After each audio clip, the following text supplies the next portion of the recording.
আবার 1971 সালের মহান মুক্তিযুদ্ধের মাধ্যমে ওই বৈষম্যের বিরুদ্ধে সংগ্রাম আন্দোলন করে বাংলাদেশ নামক আন্তর্জাতিক দুনিয়ায় লাল সবুজের পতাকা আমরা পেয়েছিলাম। কিন্তু দুঃখজনক বিগত 55 বছরে বাংলাদেশের এই জনগণ বৈষম্য থেকে বেরিয়ে আসতে পারেনি, যার কারণে বিগত 2024 সালের 16 জুলাই এ মাসের এই রংপুরের কৃতি সন্তান বেগম রোকেয়া বিশ্ববিদ্যালয়ের মেধাবী স্টুডেন্ট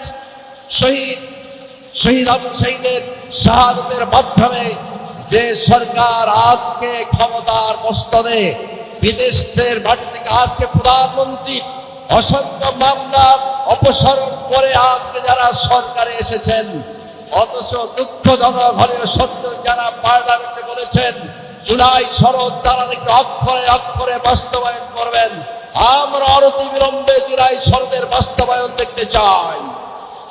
আমরা গণভোটের গণরায় বাস্তবায়ন দেখতে চাই। 2/3 জোরে যদি আপনারা এই গণরায়কে প্রত্যাখ্যান করেন, এই দিন নয়, আরো দিন আছে, এই দিন নিয়ে যাবে ওই দিনের কাছে।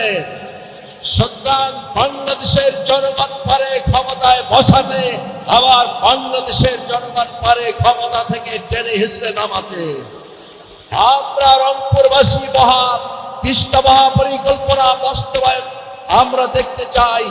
আর কোন পরিকল্পনা নয়, কবে নাগাদ এই তিস্তা পরিকল্পনা বাস্তবায়ন হবে রংপুরবাসী জানতে চায়। সংগ্রামী বন্ধুগণ, সীমান্ত হত্যা এবং খুশির বন্ধ করতে হবে।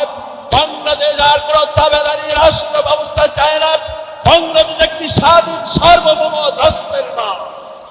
সুতরাং অবশ্যই ব্যাঘ্রের মতো এদেশের স্বাধীনতা সার্বভৌমত্ব হেফাজতের জন্য বিজেপি সহ আমরা ঐক্যবদ্ধ আছি, দেশের স্বার্থে, জাতীয় স্বার্থে। ঠিক না ঠিক? الصلاة والسلام على سيد الأنبياء والمرسلين وعلى آله وصحبه أجمعين।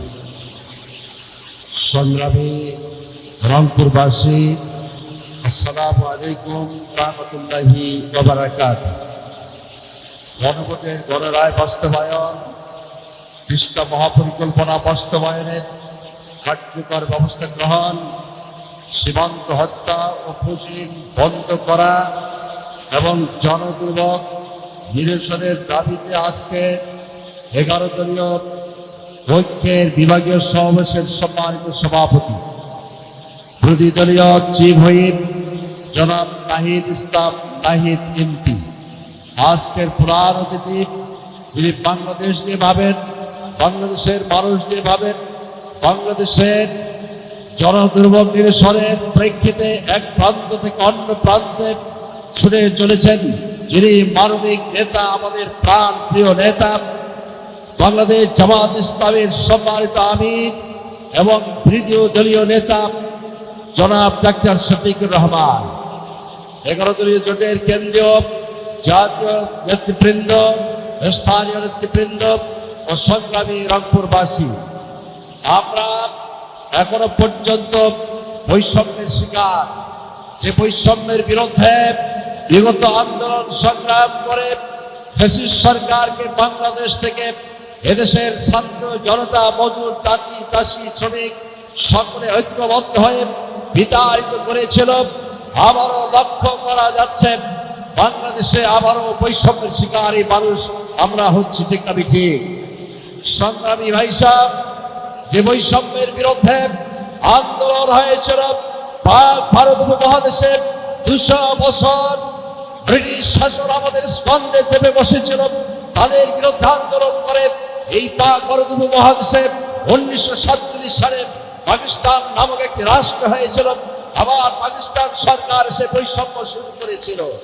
আবার 1971 সালের মহান মুক্তিযুদ্ধের মাধ্যমে ওই বৈষম্যের বিরুদ্ধে সংগ্রাম আন্দোলন করে বাংলাদেশ নামক আন্তর্জাতিক দুনিয়ায় লাল সবুজের পতাকা আমরা পেয়েছিলাম। কিন্তু দুঃখজনক বিগত 55 বছরে বাংলাদেশের এই জনগণ বৈষম্য থেকে বেরিয়ে আসতে পারেনি, যার কারণে বিগত 2024 সালের 16 জুলাই মাসের এই রংপুরের কৃতি সন্তান বেগম রোকেয়া বিশ্ববিদ্যালয়ের মেধাবী স্টুডেন্ট শহীদ আবু শহীদের শাহাদাতের মাধ্যমে যে সরকার আজকে ক্ষমতার মস্তদে, বিদেশের মাটি থেকে আজকে প্রধানমন্ত্রী অসংখ্য মামলা অপসারণ করে আজকে যারা সরকারে এসেছেন, অথচ দুঃখজনক হলেও সত্য যারা পার্লামেন্টে বলেছেন জুলাই সনদ তারা নাকি অক্ষরে অক্ষরে বাস্তবায়ন করবেন, আমরা অনতিবিলম্বে জুলাই সনদের বাস্তবায়ন দেখতে চাই।